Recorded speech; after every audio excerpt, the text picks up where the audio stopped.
दररोज संध्याकाळी 6:30 वाजता आपण ऍग्रिकल्चर संबंधित काही प्रश्न घेत असतो. आजचा आपला प्रश्न आहे कांदा ॲलियम सेफा आहे त्यावर आधारित.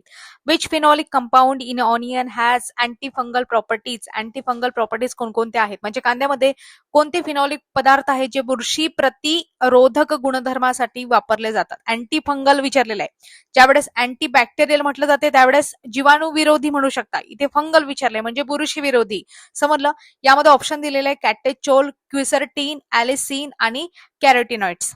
तर या प्रश्नाचं योग्य उत्तर आहे कॅटेचोल. हा जो कंपाऊंड आहे हा कसा आहे, अँटी फंगल कंपाऊंड आहे.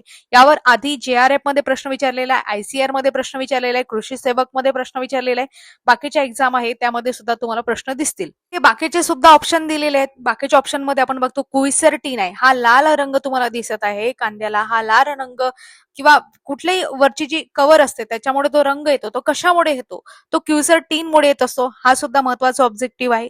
ॲलिसिन हे कंटेन असते जे आपल्याला पाहायला मिळते गार्लिक मध्ये, तसंच ऑनियन मध्ये सुद्धा पाहायला मिळते. दोन्ही याच्यामध्ये आहे, कारण ॲलियम सेफा म्हणजे कांदा आणि ॲलियम सॅटिवम म्हणजे गार्लिक, असं तुम्ही लक्षात ठेवू शकता. ॲलिसिन हे कंटेन त्यामध्ये असते. आणि कॅरोटिनॉइड्स म्हणजे तुम्ही म्हणू शकता हे आहे विटॅमिन ए, त्याचा प्रिकर्सर म्हणून ओळखलं जाते. प्रामुख्याने ज्या काही गाजर वगैरे आहे किंवा जे काही येल्लो किंवा फिश फळं असतात त्यामध्ये तुम्हाला कॅरोटीनचं कंटेंट पाहायला मिळते. समजलं.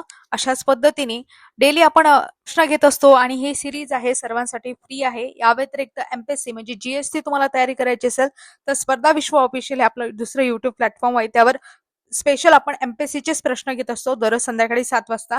ते सुद्धा तुम्ही पाहू शकता. अधिक माहितीसाठी आपलं ऍप डाउनलोड करू शकता. तिथे फ्री टेस्ट सिरीज सुद्धा आहेत, त्या तुम्ही सोडवू शकता. तिच्या नोट्स, PDF, जाहिरातीच्या नोटिफिकेशनसाठी स्पर्धा विश्व ऑफिशियल हे आपलं टेलिग्राम आहे, जॉईन करू शकता. भेटूया पुढील भागात.